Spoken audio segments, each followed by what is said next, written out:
The following video was recorded on location in my state-of-the-art office in the corner of my first floor apartment. If you like what you're about to hear, please like, comment, share, subscribe, and hit that notification bell in the upper right corner.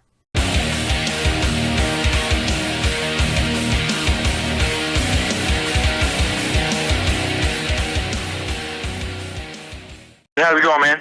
I'm doing great. Thank you for taking the time to do this interview. No problem. Well, awesome. Well, of course, we're here to talk about the brand new album from The Obsessed, Sacred, which is coming out next Friday through Relapse. And having gotten the chance to really digest the album over the last couple weeks, I really got to say, I love what you guys are doing this time around. Great. Well, thank you very much. I appreciate it. We're pretty proud of this record. Well, awesome. Well, where did the idea of making a new album begin? Well, basically, it sort of started when me and Brian got back together after a pretty long hiatus. We hadn't really seen each other. Brian Costantino being the drummer. He used to work for us in the old days. He was our drummer's helper and our friend. He helped us drive and stuff. And so in the 30-year interim, he became quite a proficient drummer. And it wasn't until about 2 years ago when we did the SPREAKER trip with Eddie Gooley that he came back into the picture. We had a jam one day, and that was pretty much it. I mean, we have a kind of a unique chemistry that kind of allowed us. Well, it re-energized me. Playing with him re-energized me, and I feel completely inspired. And since his main love was always the Obsessed, and he was born and raised on the Obsessed, it was just kind of a natural thing. So that was the impetus. And then of course we got offered the deal with Relapse, which we took.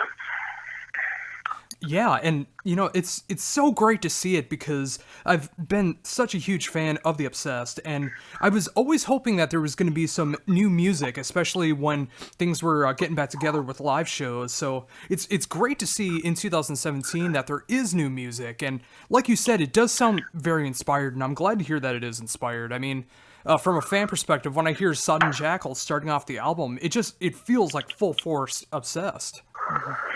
I mean, that was one of the very first things that I wanted to do. I wanted to re-record that song right. I kind of felt that the original production was kind of thin. That version in the day being our very first single. And I thought that was the thing to do. I thought the thing to do was to go in the studio and make that the first priority. And then there's some other old stuff on the record too. Like we had to dig pretty deep to just put together 14 tunes.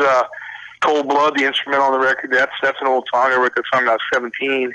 And we pulled that one out of the freezer, and some other ideas that I had concepts and titles for, but it never really finished. Razor Wire, Sacred goes back pretty far too, and 2011 or 12, something like that. So yeah, but man, we had a good team in place, and David did a real good playing bass on the record and stuff, and we parted ways after the record with him, due to one reason or another, and but I came out pretty good, man. Yeah, I definitely have to agree. So with the album title being Sacred, and of course that being one of the songs on the album, what led that to be the title of the album? Well, it's all about passion, really. It's all about passion. It's all about the things that are sacred to us, which is obviously the music, our spirits, our hardwiredness to want to do what we do, and the symbolism on the record cover and everything is basically just about triumph over negativity and passion, man. And it's just great to hear that from a fan perspective, that after all these years, all of the different projects that you've been a part of, that the passion for music is still there. Well, I mean, it's like, it kind of boils down to my core philosophy on life, which basically is my music, is that, like I've always said, I believe I was given a gift, at birth, and I think that I've always wanted to use that gift to enrich other people's lives. I mean, I feel it's my duty to carry the torch, and so we are very excited to bring this music out. I mean, you have to understand also, as I'm sure you do, that the live animal is definitely different than the studio animal. But I think we got a good handle on it. We're playing in our live set is about an hour and 15, and we'll be playing about 6 or 7 brand new songs off the record, along with old stuff. So I mean, everybody should get what they want, I'm hoping. Oh yeah, I mean, with such the array of songs that are on the album alone, I mean, it's great to hear those songs in the live setting. But like going back and playing the older material as well. I mean, it's really good to have that kind of balance, and it sounds like you guys are doing that. Well, we have the ultimate magic chemistry here now. We are all together here now. I mean, the other two guys aren't really. They're not really trying to talk or whatever. Reed's downstairs working on his board, and Brian is doing some research. But basically, we have what I consider to be the ultimate fucking version of the Obsessed right now, and hopefully the final version, which is Reed Rayleigh on bass, Brian Costantino on drums, and me. We've slimmed it back down to a 3-piece after a little experiment with a 4-piece. But and we're psyched. We're fucking psyched. We're in rehearsal right now, the next week, and then we're gonna hit it, man. We're ready. We'll be taking to the road a couple days after release. I think our first show is in Pittsburgh on the 12th.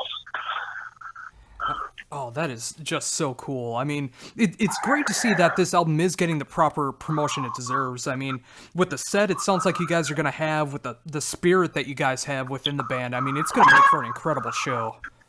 And you know what? I think it's going to be great. We're working really hard to make it great. We're going to give it everything we got, man. I think that we are really poised right now. The timing has always been a little bit, dicey for the Obsessed, or for any of my bands. But I think that right now, man, the stars seem like they're lining up. I mean, we've got a killer label. I fucking love this record label. They have treated us completely right. They have given me the artistic license that I need, and it's a beautiful thing, man.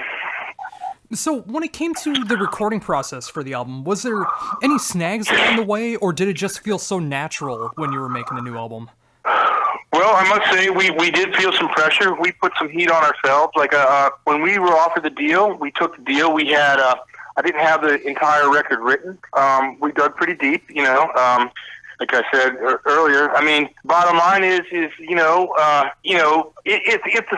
the entire song comes to me in one fell swoop, man, I call that the divine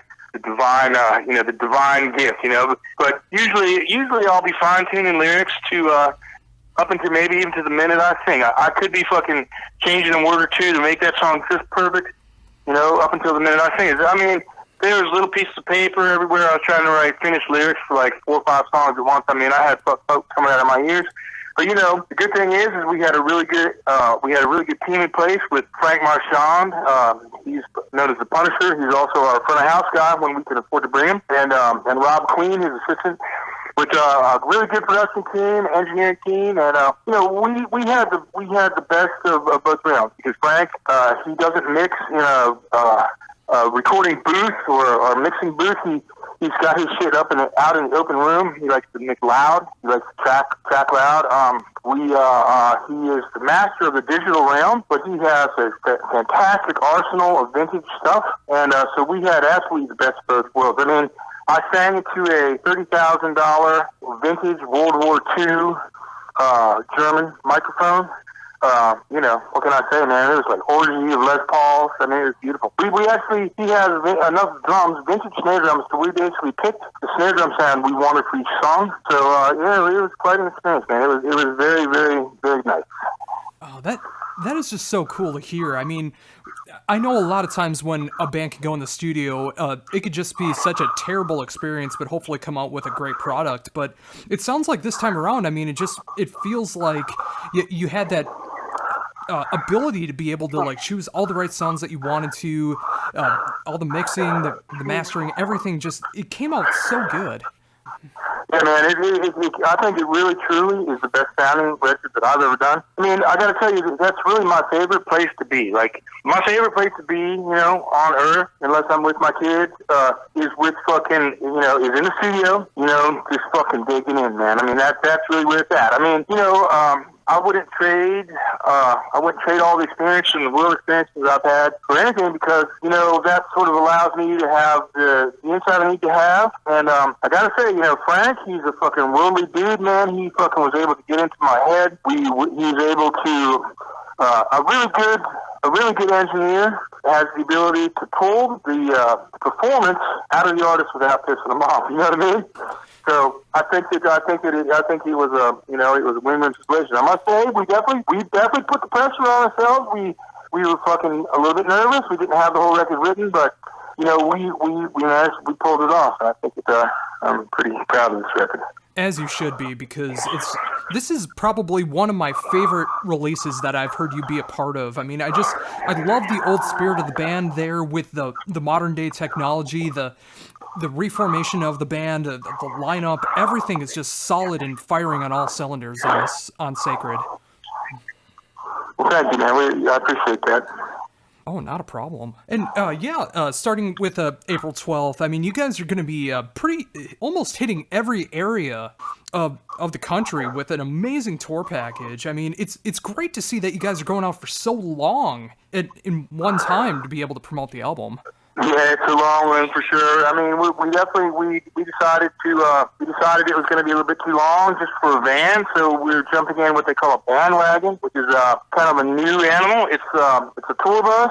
It's sort of like if you took a rider truck and soldered on a fucking a camper on the back of it. It's like it sleeps 9. So you're going to be our tour partners are Carmen Burns, so we're going to be 9 of us in this van, a sleeper type thing.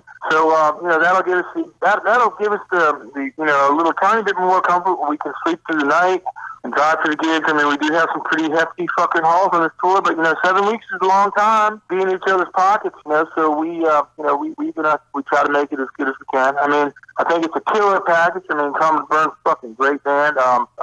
We're picking up Thatcher Jackson. Mario is from across the river. Him and Scott Reeder, the original band of the day across the river. Mario Thatcher Jackson is fantastic for part of the tour. Then we're picking up Lopan for the rest of the tour. I mean, when we get to West Coast, we're going to be supporting Weed Eater and Primitive Man. Man, that's going to be it's on fire, dude. It's going to be fantastic.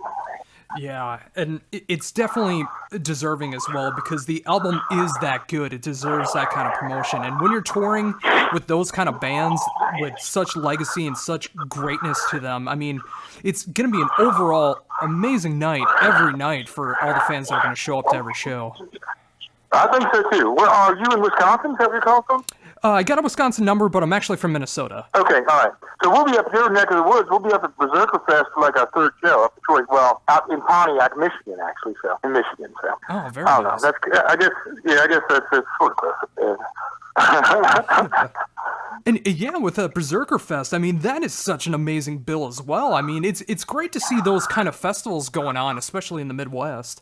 I mean, there's definitely resurgence. I mean, this music is definitely back with a vengeance. I mean, what I've been doing lately is I've been really, giving a hats off to Frank Kozik and Man's Ruin, because I think some years ago when he started Man's Ruin, that label Man's Ruin, I think he fucking really played a big part in kickstarting the movement. Again, I mean, we never went away and we never really changed, but I think that, I think it's fantastic. I mean, brought a little bit more emphasis back on the guitar, melody, and stuff, Oh, definitely.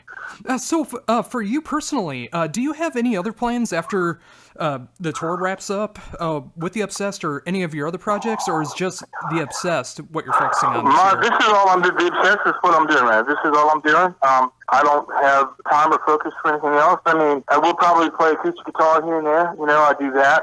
Whether or not I do another record or not, I don't know. At some point in time, I would like to probably do a proper little jaunt to support Freedom Conspiracy, the record I did with Connie. I never really got to tour that record properly in Europe, but this is what we're doing, man. It's just, we already have some new material. We're going to be recording some new material pretty damn fast. And so, I mean, our goal is to just fucking keep it coming, man. Oh, I am so happy to hear that. I mean, again, like, I'm a huge, gigantic fan of The Obsessed, and it's so great to see that you guys are back with such vengeance with Sacred, which, of course, is coming out next Friday through Relapse. I mean, it sounds like everything is going the way that it deserves to be, with amazing touring, amazing album, and just a great lineup, and I'm glad to see all these things finally happening once again for The Obsessed. Yeah, well, thank you. I think to detail that a little bit, on Thursday, I believe the record is going to stream with our brand new video. We did a fucking shockingly cool video for fucking Sacred. That's going to stream. That's going to be debuting, I believe, on Thursday when they stream the record on Noisy. So when the record streams on Noisy with the video, and then the next day is the actual release. So yeah, and then we're having a listening party actually in Philadelphia on Saturday the 8th, where we're going to listen to the record, and then I'm going to play a short acoustic set. But yeah, man, it's all happening.